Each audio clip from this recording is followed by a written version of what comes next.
Vídeo rápido e no vídeo de hoje nós vamos falar somente de empresas cíclicas. Tem Vale, tem Petrobras, tem 3 balanços que nós vamos estudar, olhar para os números desses resultados e olhar também as recomendações para cada uma dessas empresas. Sempre lembrando que na parte de baixo de todos os vídeos eu deixo uma lista de indicação de livros que você tem que obrigatoriamente ler antes de investir em alguma ação, antes de entrar no mercado de capitais.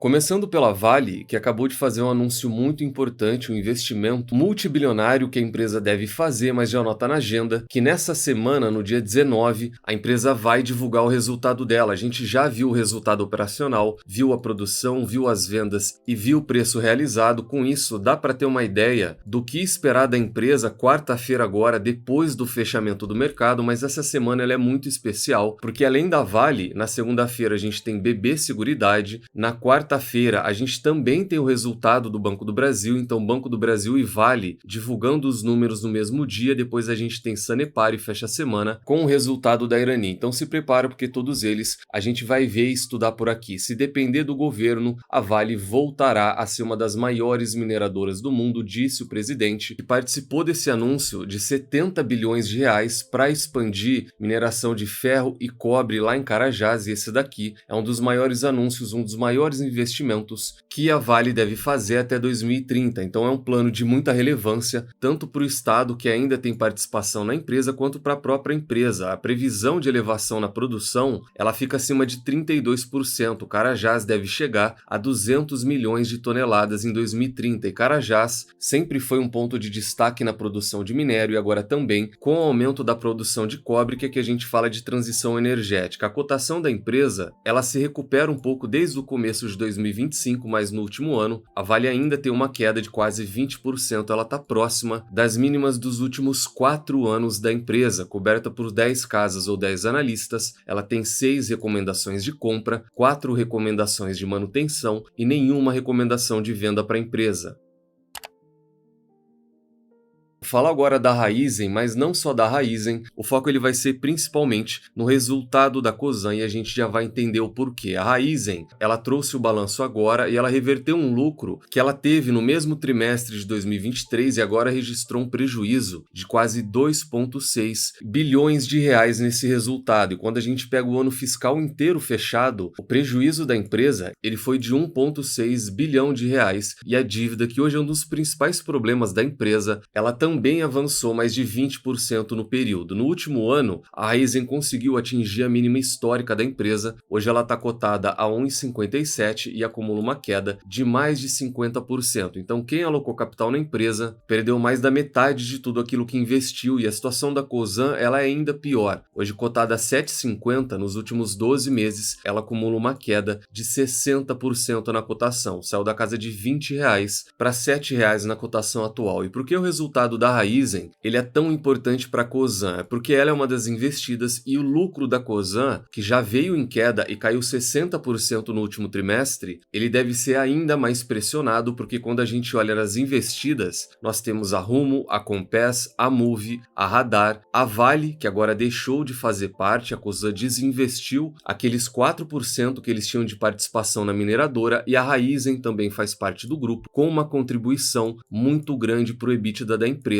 E com esse prejuízo bilionário, a tendência é que o balanço da Cosan, que já não anda muito legal, ele piore ainda mais, e a partir de amanhã a gente já vai ter uma ideia de como o mercado vai reagir. Ele vai começar a fazer projeções e logo na abertura a gente vai ter também as reações das ações da Raízen e também das ações da Cosan. Falando especificamente da Raízen, a receita nesse trimestre ela cresceu 14%, o resultado do trimestre ele foi de um prejuízo de 2,6 bilhão de reais, revertendo um resultado positivo, um lucro de quase 800 milhões. No último trimestre de 2023, o EBITDA ele caiu quase 50%. E talvez a pior informação que a gente poderia ter não são nem esses números e esse prejuízo, que veio na casa de quase 3 bilhões de reais. É a própria dívida da empresa, que já é um dos maiores causadores disso. Ela saltou e não foi pouca coisa, 22,5%, saiu de 31,5 bilhão para 38 bilhões, quase 40 bilhões bilhões é a dívida líquida da empresa, e por mais que a alavancagem dela hoje esteja na casa de 3 vezes, a gente acabou de estudar isso lá na nossa área de membros. Se você não faz parte da comunidade, considere fazer parte, aproveita toda essa temporada de balanços e começa 2025 estudando um pouco mais e da melhor maneira possível. Essa alavancagem, ela pode enganar o investidor, porque o consenso de mercado seria de até 4 vezes o EBITDA da empresa. Então, na teoria, ela parece ter uma situação saudável, só que não é assim. Só o custo da dívida da empresa, ele é de 1,3 bilhão de reais. O resultado financeiro da empresa, tá vendo? O resultado financeiro líquido total, 2,4 bilhões, ele acaba sendo um grande responsável por todo esse prejuízo da empresa. E no acumulado de 2024, a gente tem mais de 5,5 bilhões de reais. Então a dívida, por mais que ela pareça controlada e saudável, ela não é. A dívida líquida é de 40 bilhões de reais. O valor bruto, ele é muito alto e o custo da dívida, juros da dívida, todos os encargos, eles sempre vão prejudicar o balanço de qualquer empresa. Eu sempre bato nessa tecla também da questão da dívida e ela é um dos principais pilares de estudo nosso. Empresas endividadas, o sócio, sempre que possível, ele tem que manter a distância. Por isso, a própria Raízen, ela estuda vender diversos ativos, vender a participação da OXXO, ela procura vender ou encontrar parceiros para o negócio de etanol e se desfazer de ativos hoje, talvez seja a única saída que a Raízen tem. Coberta por 13 casas ou 13 analistas, ela tem praticamente todas as recomendações de compra. No comentário rápido, talvez a gente tenha aqui uma visão muito focada em oportunidade de preços e não nos fundamentos da empresa. Ela tem 11 recomendações de compra, 2 recomendações de manutenção e nenhuma recomendação de venda para a empresa.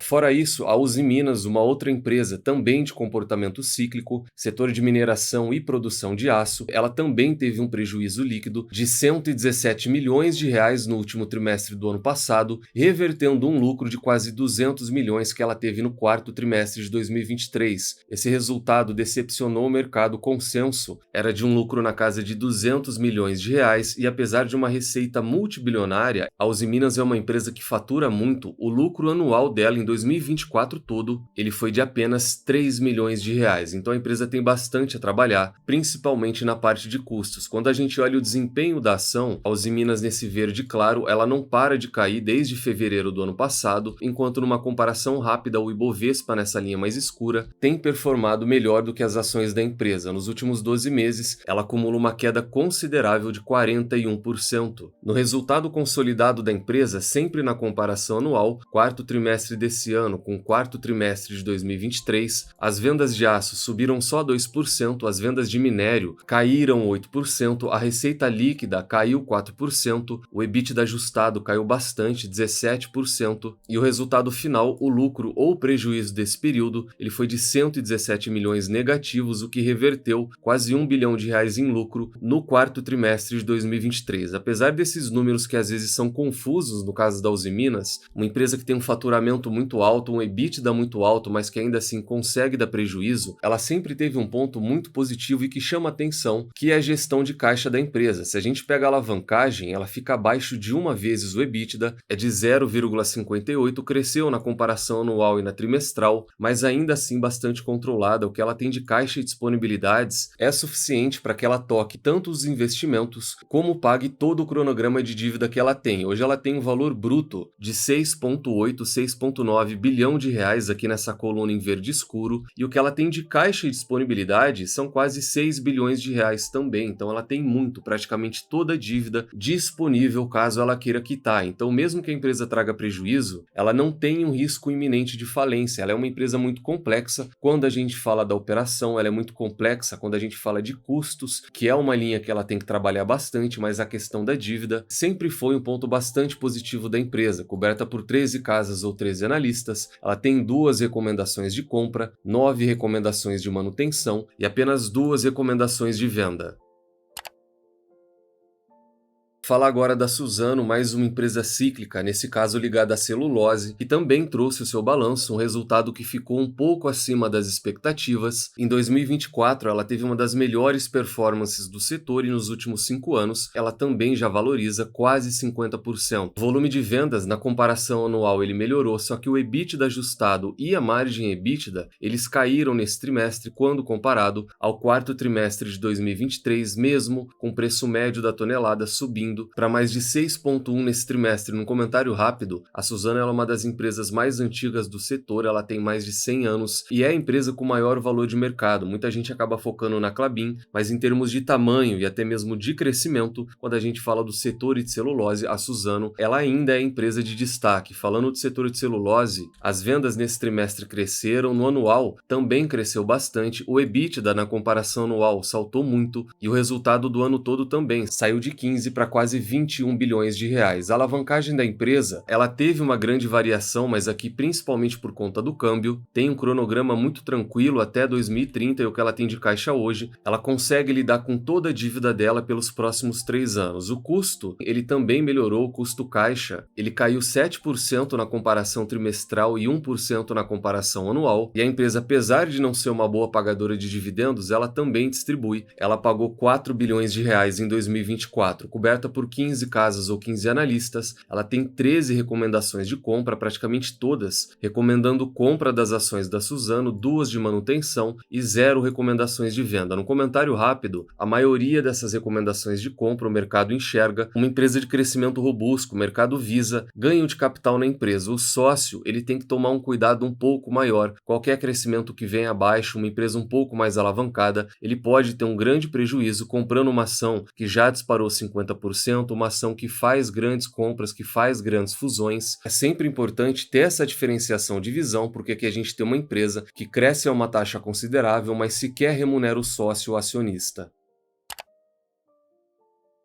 E para a gente finalizar, um comentário rápido sobre Petrobras, só que muito importante. Ela anunciou uma nova descoberta do pré-sal e iniciou a produção em Búzios. Essa região ela tem potencial para se tornar o maior campo de produção da Petrobras, com 2 milhões de barris por dia até 2030. Então esse campo ele fica na Bacia de Santos. A empresa já sabia, já havia trazido a possibilidade, explorado e perfurado, e agora essa descoberta ela deve realmente se tornar o maior campo de produção de toda a Petrobras, com esse potencial de 2 milhões de barris por dia. Então soma isso ao início da produção em Búzios, que lá eles têm um potencial de mais de 200 mil barris por dia. É uma ótima notícia e muito importante para a Petrobras. No último ano, a empresa tem uma queda de 12%. Eu recebi alguns comentários sobre essa queda recente da Petrobras, mas vale lembrar que o petróleo também teve uma queda, mas ainda assim a companhia está próxima dessas máximas aqui. Uma queda de 10% da máxima dela não é muito importante, não tem muita relevância, ela ainda está próxima do topo histórico, e se a gente levar em consideração tudo aquilo que ela distribuiu e que ainda distribui, ela vem performando muito bem e deve continuar 2025 ainda performando muito bem. Coberta por 12 casas ou 12 analistas, ela tem 11 recomendações de compra, quase todas elas, uma recomendação de manutenção e nenhuma recomendação de venda para a empresa. Então esse foi o vídeo de hoje. A gente viu o resultado de diversas empresas de comportamento cíclico, viu da Raízen, que tem um impacto muito grande para a Cosan, mas principalmente 2 anúncios muito importantes. Um deles de um investimento de 70 bilhões de reais no caso da Vale e uma nova descoberta da Petrobras, daquele que deve se tornar o maior campo de produção da empresa. Deixa no comentário se gostaram ou não, se são sócios de alguma dessas empresas que a gente estudou, se não faz parte da comunidade, considere fazer parte dela, e se você está pensando em migrar de corretora, eu utilizo o BTG, a carteira do canal também, tem um link na descrição, preenche pelo celular mesmo, leva menos de 1 minuto e muito em breve o pessoal já vai entrar em contato com você. Nunca se esqueçam das 3 chaves do sucesso. Encontre excelentes empresas a preços atrativos com uma excelente gestão e nunca mais as vendam. Tranque as 7 chaves, o Valor Investing foi e ainda é a melhor maneira do investidor pequeno individual multiplicar o seu capital na Bolsa de Valores. Nos vemos no próximo vídeo e até lá.